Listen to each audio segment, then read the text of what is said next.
Good morning, sisters, and welcome back to Provident Living, episode 2. So today we're going to talk about a few things, but the biggest thing we're going to talk about is replacing your food storage. So today's word of the day is replace. Big word, very important.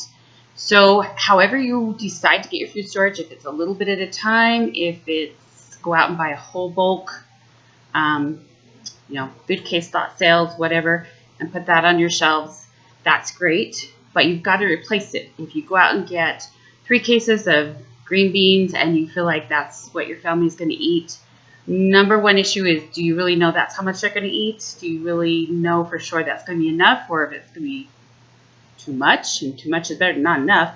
But also, the minute you take a can out of that stash to rotate it, rotate's a good word too, then you are automatically less than your year supply. So unless you replace it, you're going downhill instead of maintaining, or working uphill. So we're going to talk a little bit about some ideas that will help you do that. So last time I told you needed to have either a wire-bound notebook, just loose paper, a little sticky pad, or let's say a clipboard with paper on it. Also, you can do an app. I have a couple of apps on my phone that I just downloaded about a week ago. I haven't had time to really mess with them, but they do kind of help you inventory your food. And what I could glean from just the few minutes I had with them was that you can do it by pound, 100 pounds of sugar, or you can do it by serving.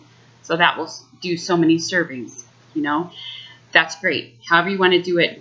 But you do need to make sure you record it. Now, years ago, I started with a clipboard, but I could not get my family to consistently write on the clipboard when I'd send them down to the storage room to get some food storage. So I would be thinking that I had this much tomato soup, and I didn't. So I switched it up, and I went to sometimes this, but usually just a pad on the fridge, because I would keep it as a running grocery list as well. But I would write down, okay, I need you to go downstairs and get 2 cans of tomato soup. So they would go downstairs to get the 2 cans of tomato soup, and I would write it on the pad.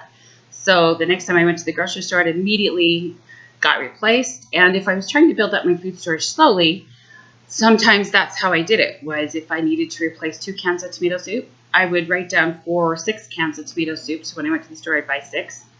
And automatically add 4 more to your rotation. So that's a great way to do it. These other apps, the 2 apps that I found with some of the best ratings, was My Food and Stockpile. And I believe My Food had a little bit better rating than Stockpile, but Stockpile had answered, grievances on their things, saying we're working on this, we're working on that. That's a great idea. We'll get right on it. So they could have improved greatly, and it looks like they're trying to improve.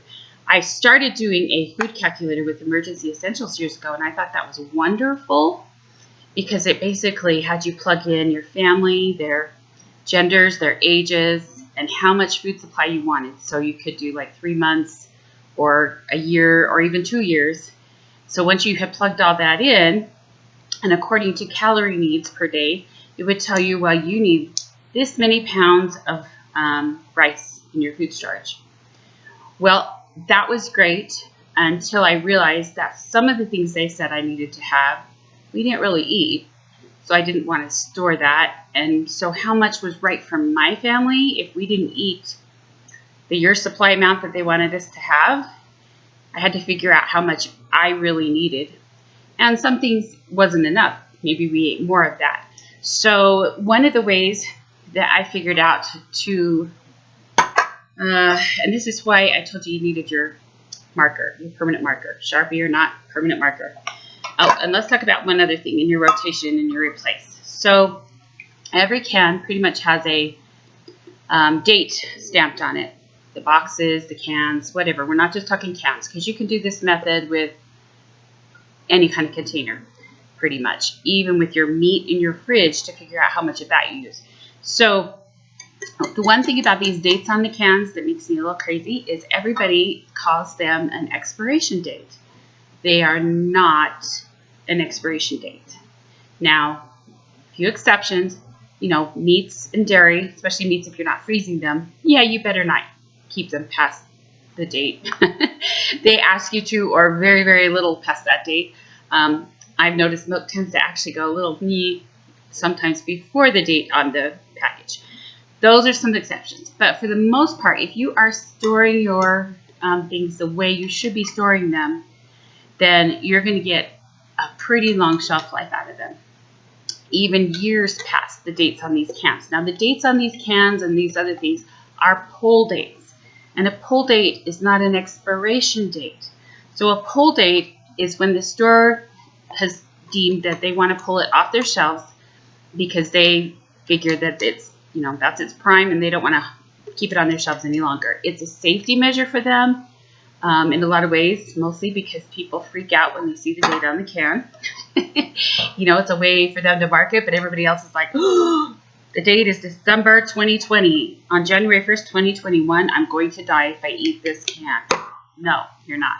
It's not even going to taste bad. Probably not even look bad. You've got a long time if you store optimally to go past that date on the can. So just so you know that. Having said that, you do need to be careful. If your can is rusted or you're really dented or bulging especially, or it's just really a long time past that date and you're not comfortable with it, then when in doubt, throw it out. Don't keep it. Don't hang on to it. If that's really going to freak you out. But, if you are going to decide that you're not doing anything past that pull date, great. A few months before the pull date, take it to the shelters or to the food banks. They will go through that food long before you get there. And they will even keep it after, at least the few times that I've been to help at certain places. They do have food sometimes, actually a lot of times, that is past the pull date. Because it doesn't mean that it's going to be bad for you necessarily. All right, so the other date I want you to put on your cans or your boxes or whatever is your own date. And this is why you're going to have the marker. This is to help you figure out and individualize your food storage for you.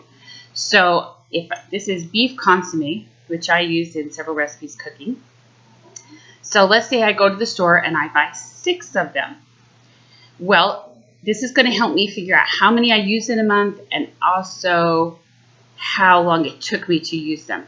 So I bought 6 cans and 1220. So I'm going to write, see if you can tell, it's probably going to be backwards in there, 1220, 1 of 6.